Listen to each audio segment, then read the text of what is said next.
VM Khalilurrahman channel में आपका खैर मकदम है।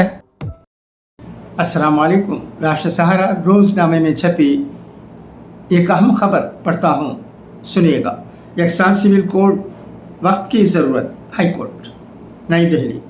दिल्ली हाई कोर्ट ने मुल्क में यकसान सिविल कोड UCC के निफाज की वकालत की। अदालत ने कहा कि पर्सनल लॉ बचपन की शादी की इजाज़त देता है, जबकि 500 एक्ट और भारतीय न्याय संहिता BNS के तहत इसे जुर्म करार दिया जाता है।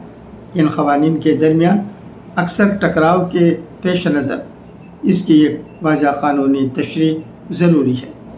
जस्टिस अरुण मोंगा ने पूछा कि अक्सर हम इस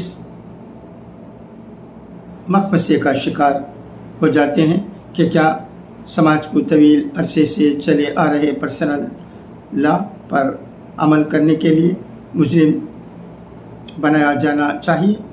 जस्टिस मोंगा ने कहा कि क्या अब UCC की तरफ बढ़ने का वक्त नहीं आ गया है, जिसमें एक ऐसा ढांचा बनाया जाए ताकि पर्सनल लॉ जैसे क़वानीन कौमी क़वानीन पर हावी नहीं हो।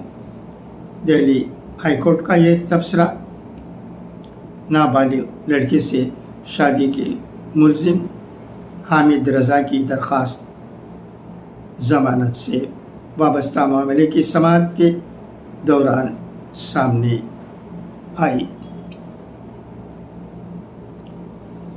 खुदा हाफिज़, फ़ी अमानिल्लाह।